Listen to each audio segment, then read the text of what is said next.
और पीजीटी के एग्जाम्स में चाहे हिंदी का हो, चाहे इंग्लिश का हो, कंप्यूटर का हो, हिस्ट्री का हो, दो इंपॉर्टेंट क्वेश्चन पूछे गए हैं। उन क्वेश्चनों को आज हम डिस्कस करेंगे। अलग अलग सोर्सेज से बच्चों से पता करके ये क्वेश्चन नोट किए गए हैं। उम्मीद है आप लोगों को आने वाले हर कंपटीशन एग्जाम में इनकी जरूरत पड़ेगी, चाहे बाकी पीजीटी के एग्जाम हो, चाहे टीजीटी के हों, पीआरटी के हों, सीटेट के हों, एसएससी हो या बैंकिंग हो। आने वाले हर कंपटीशन एग्जाम के लिए ये क्वेश्चन जरूरी माने जा रहे हैं। आइए शुरुआत करते हैं। सबसे पहला क्वेश्चन है, भूदान आंदोलन के प्रवर्तक कौन थे? दोस्तों, भूदान आंदोलन आजादी के बाद भारतीय इतिहास का एक बड़ा आंदोलन चलाया गया, जिसमें बड़े बड़े जमींदारों और जागीरदारों से जमीन को लिया गया था दान के रूप में, और गरीब लोगों को, भूमिहीन लोगों को इस जमीन को गिफ्ट के रूप में, दान के रूप में दिया गया था। इस आंदोलन के प्रवर्तक थे दोस्तों विनोबा भावे। जब भी भारत के अंदर किसी आंदोलन की बात आती है तो उसमें इस आंदोलन का नाम बहुत ऊपर आता है। भूदान आंदोलन के फाउंडर या प्रवर्तक थे विनोबा भावे। आनंद वन की स्थापना किसने की थी? आनंद वन की स्थापना दोस्तों बाबा आपटे द्वारा की गई थी। Baba Apte was the founder of Anandwan. Question number 3, Lok Sabha के लिए प्रथम आम चुनाव कब हुआ था? आजादी मिली दोस्तों 1947 में। भारत का संविधान लागू किया गया 26 जनवरी 1950 को, और इंडियन कॉन्स्टिट्यूशन के आधार पर भारत में पहली बार आम चुनाव हुए 1951-52 में। 1951-52 इसलिए कहते हैं क्योंकि 51 के लास्ट में शुरू हुए और 52 तक हुए। अगर एक डेट पूछा जाएगा तो 52 रहेगा, क्योंकि 52 में ये कंप्लीट रूप से पूरे हो गए थे। अगर ये क्वेश्चन हो कि पहली लोकसभा का कार्यकाल क्या था, तो दोस्तों 1952 से लेकर के 57 तक फर्स्ट लोकसभा का कार्यकाल था। अगला क्वेश्चन है, अंतर्राष्ट्रीय मानवाधिकार दिवस, इंटरनेशनल ह्यूमन राइट डे कब मनाया जाता है? इंटरनेशनल ह्यूमन राइट डे दोस्तों 10 दिसंबर को मनाया जाता है। International human right day. आजकल डेज बहुत पूछे जाते हैं, कभी एनआरआई डे पूछते हैं 9 जनवरी का, कभी ह्यूमन राइट डे पूछते हैं, कभी एनवायरमेंट डे पूछते हैं 5 जून का, तो कभी महिला दिवस पूछते हैं 8 मार्च का। डेज इंपॉर्टेंट डे पूछे जाते हैं, और डेज के आधार के ऊपर उनका थीम, कब से मना रहे हैं, कई टाइप के क्वेश्चन आते हैं। खास करके आप लोगों के लिए, डीएसएसपी और सीटेट वालों के लिए, केवीएस और एचटेट या एनवीएस वालों के लिए जो टीचिंग लाइन में है, उनके लिए टीचर डे का एक अलग महत्व है। टीचर डे के भी क्वेश्चन आते हैं। हम लोग अगर अपने देश की बात करते हैं तो 5 सितंबर को हम लोग टीचर डे मनाते हैं, और वर्ल्ड की बात करेंगे तो 5 अक्टूबर को टीचर डे वर्ल्ड लेवल पर मनाया जाता है। अगर ध्यान ना रहे तो ये सोच लेना, 5 सितंबर को हम अपना मनाएंगे, पहले इंडिया का देखेंगे, फिर अगले महीने 5 सितंबर को हम वर्ल्ड का मनाएंगे, अक्टूबर को, सॉरी। ये इस तरह से आपको ध्यान रखना है।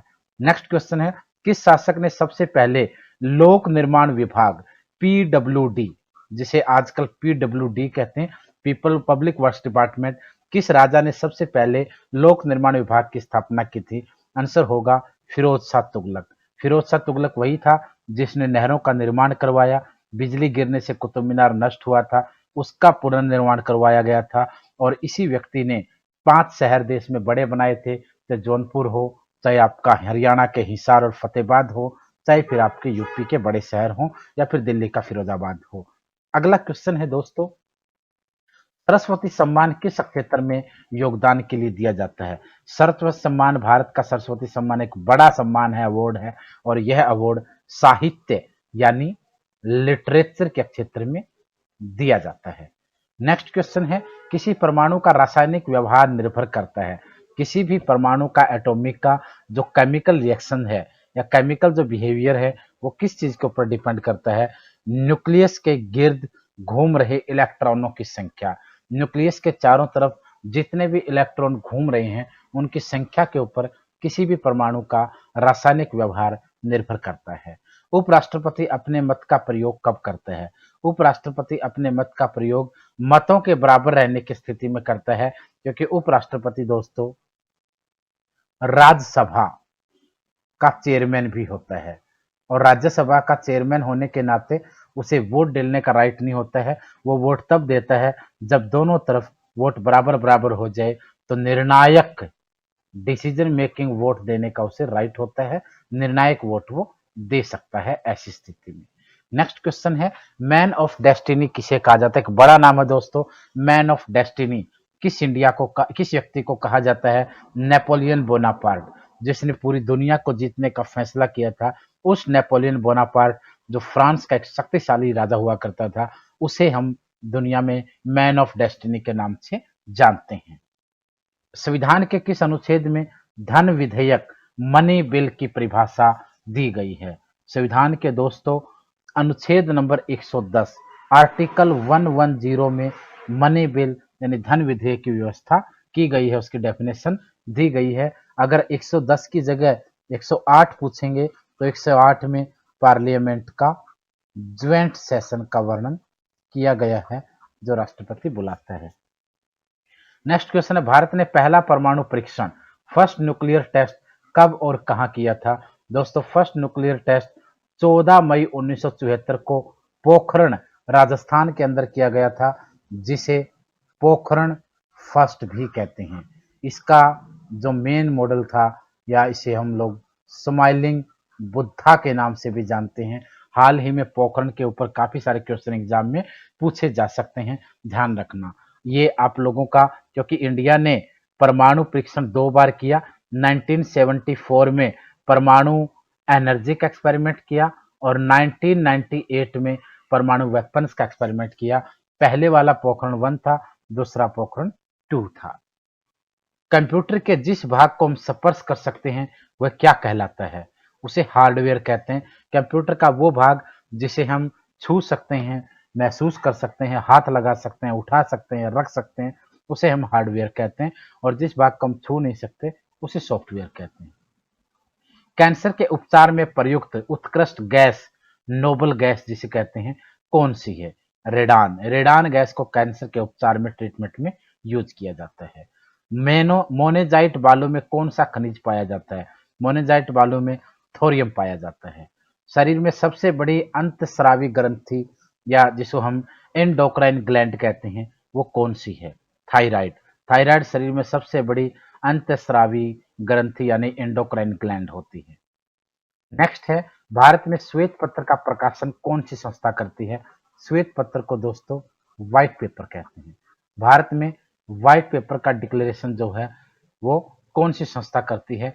केंद्रीय सांख्यिकी संगठन, CSO, central statistics organisation, CSO, central statistics organisation Bharat में श्वेत पत्र जारी करती है, प्रकाशन करती है, व्हाइट पेपर को पब्लिश करती है।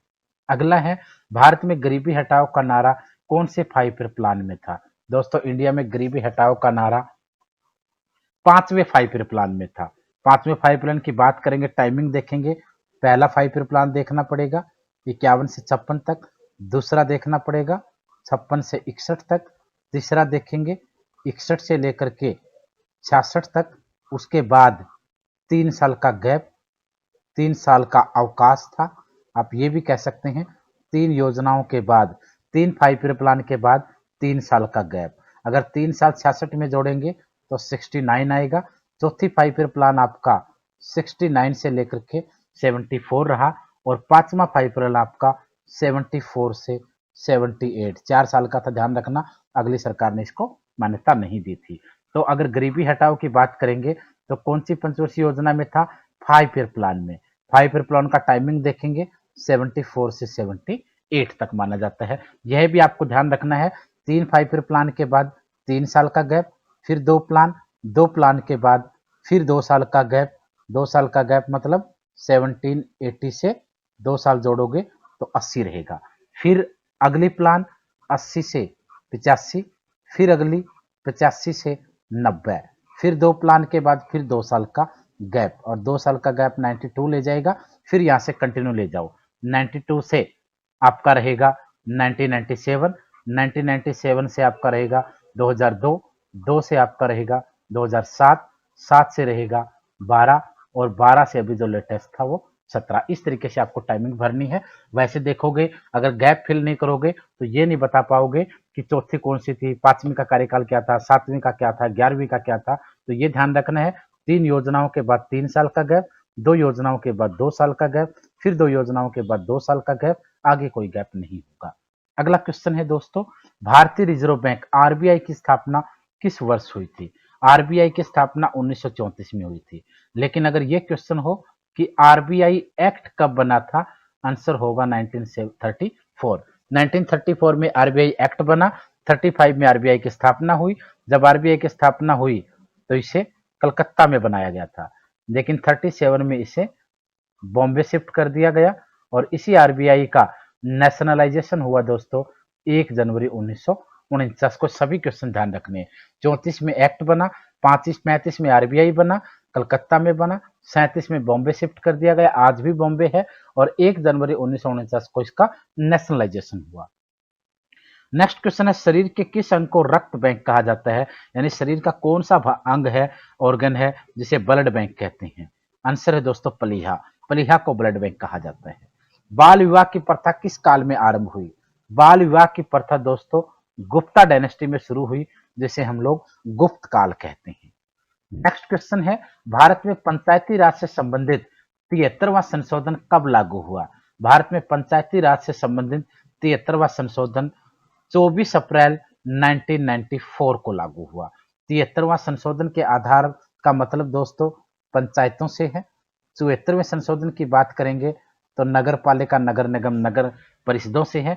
73वें संशोधन के आधार पर 11वीं अनुसूची जोड़ी गई। 74वें संशोधन के आधार पर 12वीं अनुसूची यानी शेड्यूल को जोड़ा गया। दोनों को 1992 में पास किया गया था, 93 में प्रोसेस में रहा और 24 अप्रैल 1994 को 73वें संशोधन को लागू कर दिया गया। पंचायती राज का फाउंडर भारत में दोस्तों बलवंत राय मेहता को माना जाता है।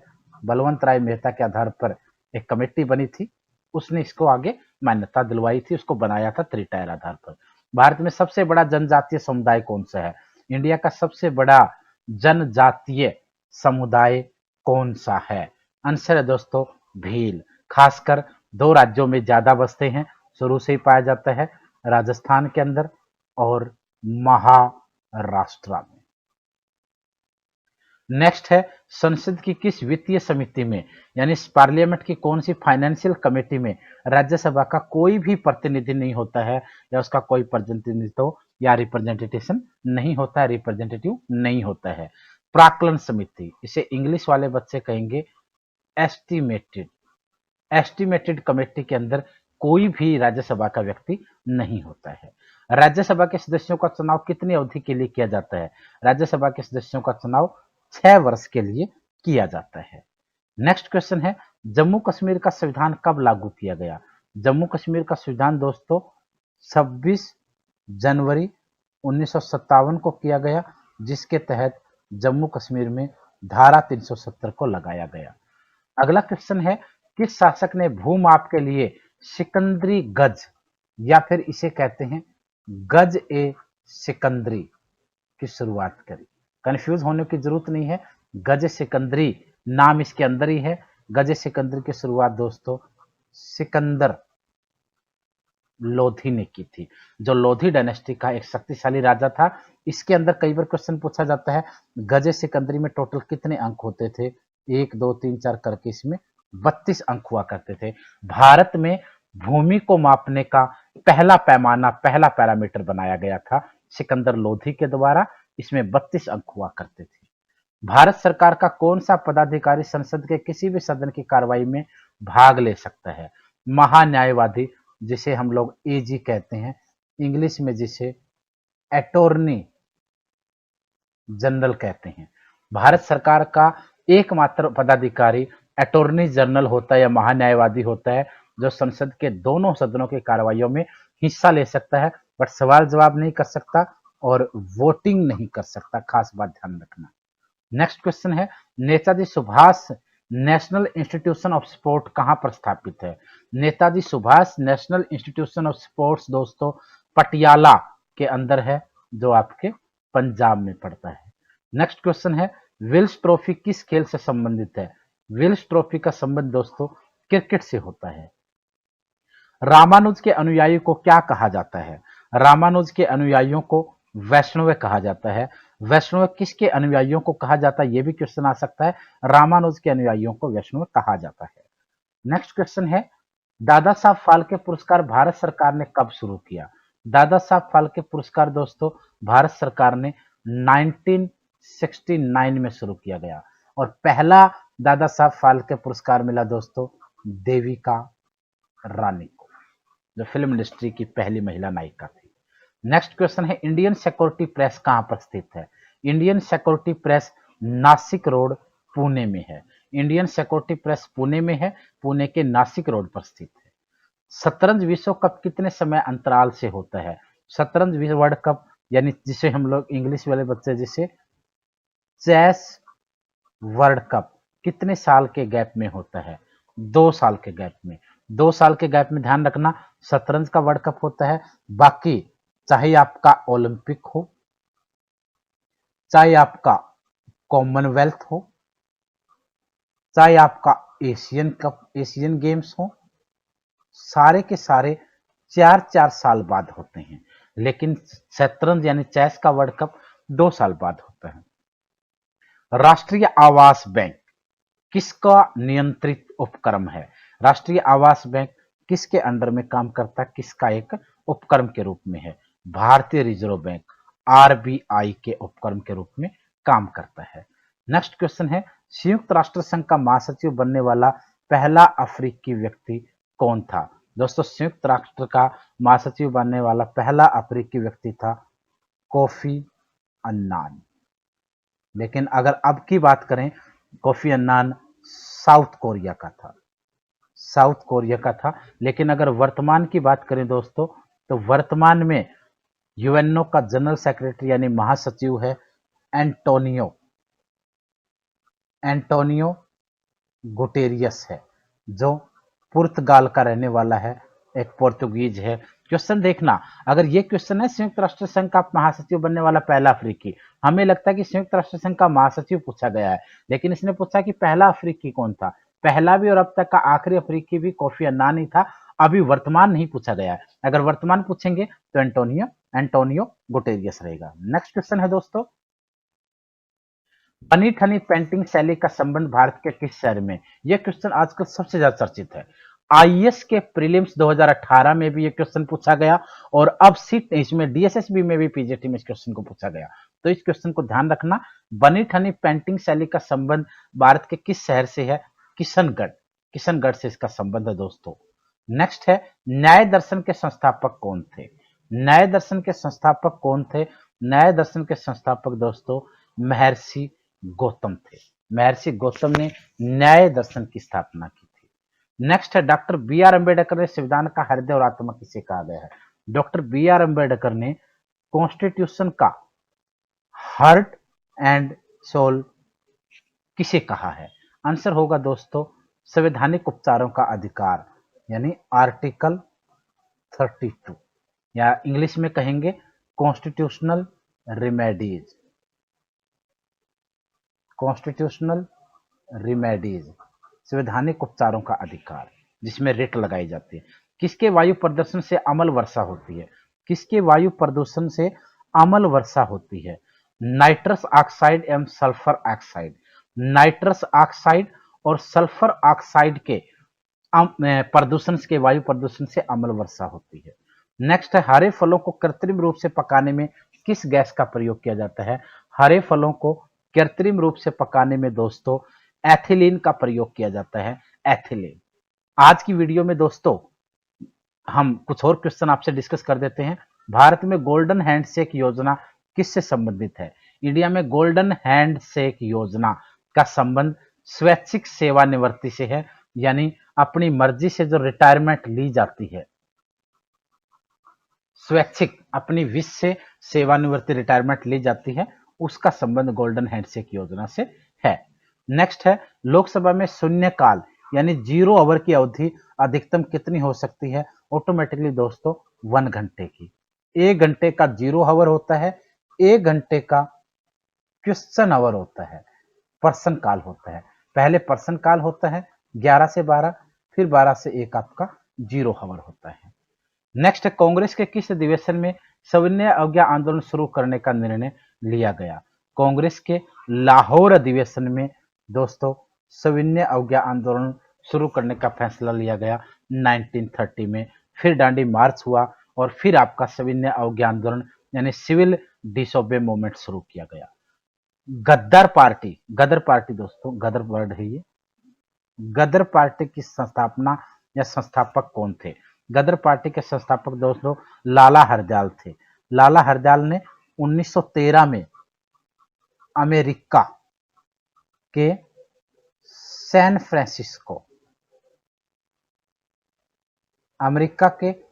फ्रांसिस्को में गदर पार्टी की स्थापना की। लाला हरदयाल के साथ एक व्यक्ति और था जिसका नाम है सोहन सिंह भकना। इन दोनों ने गदर पार्टी की स्थापना 1913 में अमेरिका के सैन फ्रांसिस्को में की।